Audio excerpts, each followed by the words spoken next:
ato de colecionar objetos começou com os primeiros homens que habitaram a Terra. Eles guardavam fósseis e pedras trabalhadas pelo tempo e pelo vento. Essa prática de colecionar ainda continua, mas segundo psicólogos, as pessoas podem ser separadas entre colecionadores e acumuladores. O problema é saber detectar quando isso passa de um divertimento para uma obsessão. Você sabia que o maior colecionador do mundo é um sheik do Catar que construiu um palácio para o que tem guardado em casa? Ele já acumula coisas há 20 anos. Entre seus objetos encontram-se um capacete de um guerreiro de Saladino, uma espada mongol do século XVII e o primeiro carro fabricado no mundo. Nos Estados Unidos do século XX, por exemplo, aconteceu um dos piores casos envolvendo acumuladores. Foi a história dos irmãos Collier. O mais novo era um acumulador compulsivo que morreu soterrado por uma montanha de 75 quilos de jornais, que faziam parte da coleção. O irmão mais velho, que dependia do acumulador para poder se alimentar, morreu dias depois por inanição. A montanha de lixo atingiu o teto. Dentro do apartamento encontrava-se 14 pianos, um automóvel e restos de um feto. Os irmãos fizeram túneis em meio ao lixo para poderem andar. Quando colecionar se torna perigoso para a saúde mental, o que leva as pessoas a viverem assim? Colecionismo. Esse é o tema do Diálogos de hoje. Olá, bem-vindos ao programa Diálogos. Você que gosta de colecionar selos, camisas de time, latas de cerveja, deve estar se perguntando: por que será que eu gosto de colecionar essas coisas? Hoje, aqui no estúdio, recebemos o professor de Psicologia da PUC, Arlindo Gonçalves. Obrigado pela presença, professor. Afinal, qual a diferença entre um acumulador e um colecionador? Bom, Marcelo, essa questão às vezes aflige muitas pessoas. Até que ponto o que eu estou colecionando pode ser um sintoma de algum transtorno, de algum problema psicológico qualquer. Mas existe uma clareza muito grande que diferencia um padrão de comportamento para outro. Primeira coisa, o colecionador, ele adquire e organiza objetos de uma maneira prazerosa. É sempre prazeroso organizar, assim como é prazeroso mostrar para as pessoas as suas coleções. Ele tem um vínculo afetivo com aquilo, mas ele tem aquilo para ele é uma atividade de entretenimento, é uma atividade lúdica. Muitas vezes refaz algum aspecto positivo, algum aspecto reforçador da vida dele. Mas isso para ele é um motivo de sociabilização, o que é bem diferente do acumulador. Quem coleciona quer mostrar os seus objetos para outras pessoas com interesse comum. E nesse processo, essa pessoa ela acaba se socializando. Agora, o acumulador, que a gente chama, então, de patológico, ele tem um problema sério de transtorno psicossocial, que a gente diz. Ele tem vergonha, ele tem receio de mostrar para as pessoas o que ele acumula, ele tem um grau de frustração muito grande por não saber organizar, por não saber controlar o seu impulso de adquirir as coisas. Muitas vezes ele tem alguns transtornos associados, né? Tanto é que a gente acredita, a maioria dos psicólogos associa a ideia do acumulador com transtorno obsessivo-compulsivo. E isso tudo indica uma patologia que tem que sim ser tratada. Tá. A repórter Camila Gomes conheceu um estudante que deixa de dormir à noite para participar de leilões de carrinho online. Acompanhe na reportagem. Coleção. No dicionário, a palavra significa reunião de coisas de mesma natureza, mas na prática, o ato de colecionar significa bem mais do que isso. Para um colecionador de carrinhos, por exemplo, atividade significa paixão, prateleiras cheias e miniaturas que de tão veneradas permanecem nas embalagens. Mas também pode significar muita dor de cabeça, principalmente no início, quando a ansiedade de comprar mais itens não permite que o colecionador pense em outra coisa. Eu travava muito minha vida no começo, tanto que eu não pensava em outra coisa a não ser comprar miniatura. Eu chegava a comprar 40, 50 carrinhos na semana. Hoje em dia eu compro 3 ou 4 compras no mês só. Nas estantes estão carrinhos que chegaram a custar R$1.000. E na lembrança, as reclamações de uma família que no início não gostou nada do gasto. Eu já tive desentendimento com a minha mãe, com a minha avó, com a minha tia, que achavam um absurdo eu pagar essa grana em um carrinho, que eu tinha coisa mais importante para ver da minha vida do que comprar carrinho. Só que no final todo mundo acaba aceitando, é só o impacto dos primeiros.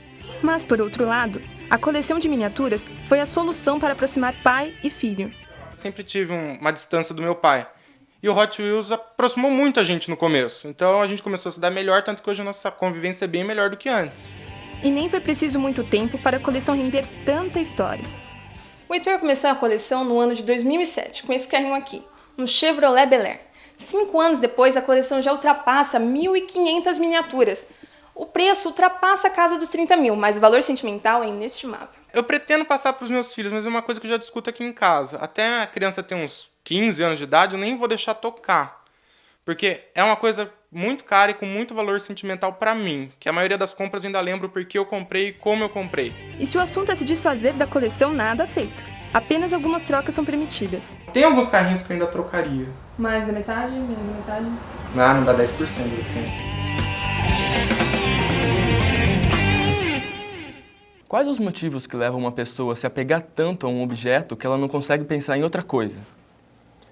Bom, isso depende bastante da situação, mas, de uma maneira geral, é um estado compensatório que a gente fala, para colocar no lugar algo que não está sendo preenchido, e geralmente são alguns sentimentos. Então a gente tem a compulsão exatamente como uma esquiva para evitar algo que nós não conseguimos preencher de forma sentimental. Nesse caso que nós acabamos de ver no VT, não é um caso patológico, na medida em que ele apresenta de forma bastante organizada e com bastante orgulho a sua própria coleção. E a gente pôde ver que ela foi frutífera para ele, na medida em que ela restabeleceu vínculos com o próprio pai. E existe alguma explicação justamente para essa coleção ter reaproximado eles? Eu acredito que, nesse caso, particularmente, houve uma confluência de interesses, de traços de personalidades comum.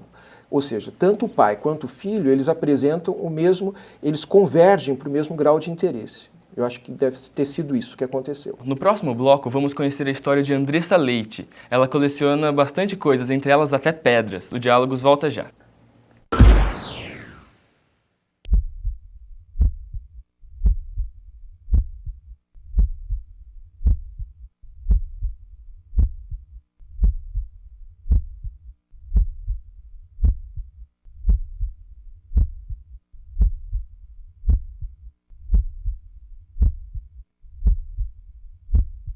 Você sabia que a cada bolsa de sangue doada, 4 vidas podem ser salvas? Doe sangue, doe vida. Continuamos com o Diálogos de hoje, que recebe aqui no estúdio o professor Arlindo Gonçalves para explicar algumas questões sobre o colecionismo. A repórter Beatriz Assaf esteve com a estudante Andressa Leite, que tem algumas coleções bem curiosas. Acompanhe na reportagem. Andressa Leite é colecionadora há 15 anos. Sua primeira coleção foi da revista Recreio, quando começou a ler. Desde então, Andressa já colecionou desde tazos, gibis da Turma da Mônica, diversas revistas, mangás e até mesmo pedras. Ela afirma que não trocaria suas coleções por nada, prefere ler suas revistas e livros do que sair de casa.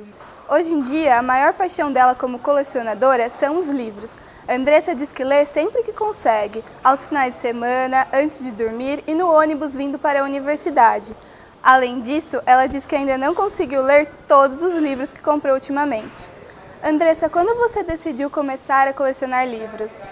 Foi uma coisa meio natural. Minha mãe ela começou a dar livros para mim quando eu tinha 4, 5 anos. Daí eu fui guardando esses livros, fui comprando mais livros que eu gostava e fui aumentando a coleção.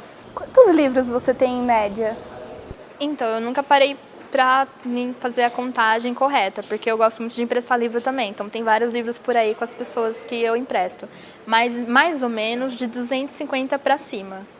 Quais foram as outras coleções que você já teve? Além dos livros que eu mantenho, já tive coleção de folhas de fichário, tenho coleções de bottoms, mangás, revistas, coisas do Harry Potter, figurinhas, cards, álbuns, diários, agendas e por aí vai. Você gasta muito para manter as coleções? Eu costumava gastar muito, muito mesmo antigamente, né? Eu mantinha minha mesada que minha mãe dava e era tudo para coleção de livros, de mangás, álbuns, figurinhas, cartas, tudo mais. Mas agora que eu entrei para faculdade dei uma diminuída, né? Porque o meu orçamento acabou baixando. Você já cometeu alguma loucura por alguma dessas coleções? Várias loucuras. Questão de guardar dinheiro que era para comer, para mim comprar livro, comprar revista, ficar 10 horas numa fila para conseguir alguma coisa. Várias loucuras já cometi para completar coleções.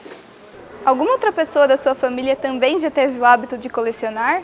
Minha mãe, quando ela era mais jovem, ela colecionava livros de banca, papéis de carta. Só que quando ela casou, ela viu que não ia ter lugar para colocar tudo aquilo, né, junto com as coisas do meu pai. Então o que ela fez? Ela doou tudo aquilo. Eu falo para ela, né, isso não vai acontecer comigo, eu não vou jogar nada fora. Meu marido vai morar em outra casa, mas eu não me desfaço disso. Vou ter que achar uma maneira de arrumar um espaço na casa. Tem algum objeto que você gostaria muito de ter em suas coleções e não conseguiu? Quando eu vejo que a coleção é meio cara ou eu não tenho tanto dinheiro para completar ela, eu costumo comprar um pouquinho de cada. Mas hoje em dia tem um xadrez do Harry Potter, que são peças inspiradas no filme, que eu gostaria bastante de ter, mas só que é muito caro. Então eu tenho algumas peças do início da coleção, mas é uma coisa que eu desejo bastante, que eu estou juntando dinheiro mesmo para um dia eu poder comprar ele inteiro. Você se considera acumuladora? Nunca parei para pensar exatamente, né, que eu seja acumuladora, mas eu não consigo me desfazer de nada que eu tenha. Então eu acho que isso acaba fazendo de mim uma acumuladora, né? Eu tenho muitas coisas em casa, não pretendo me desfazer delas, então sim, eu acho que eu sou uma acumuladora.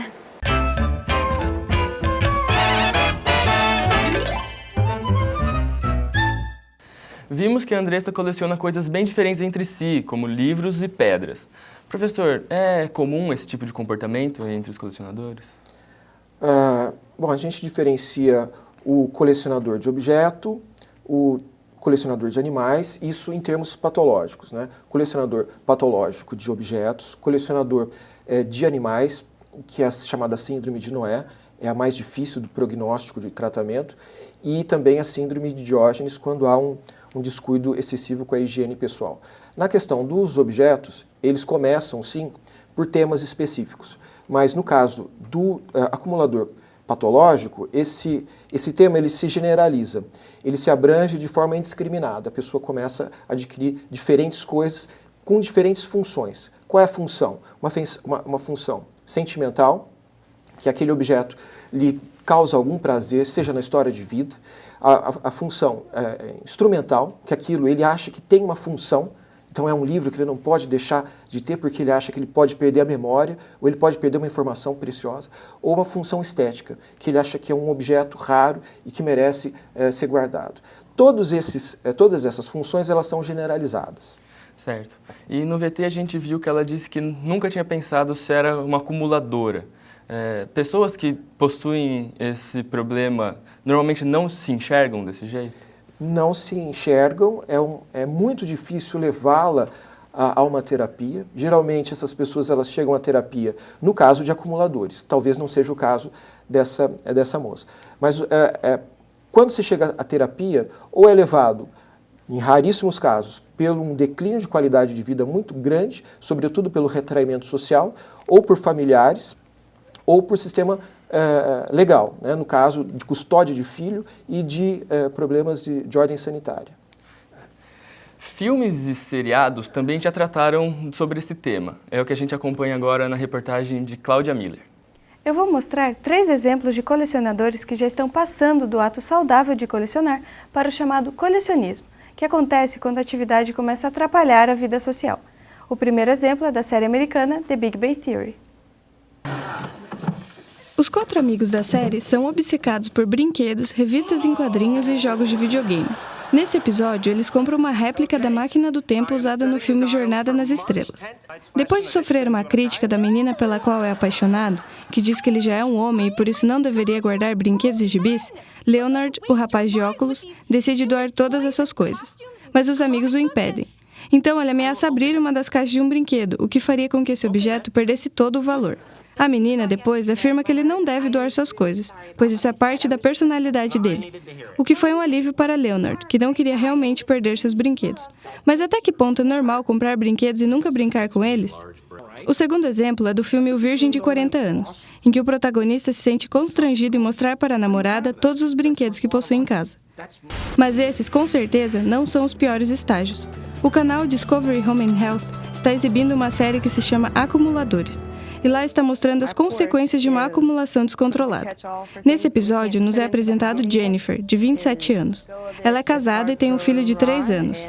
Jennifer diz que a casa dela não parece uma casa, pois há muito lixo e coisas velhas na calçada, no quarto e na cozinha, que também está cheia de louça suja, restos de comida e outras coisas quebradas e inúteis.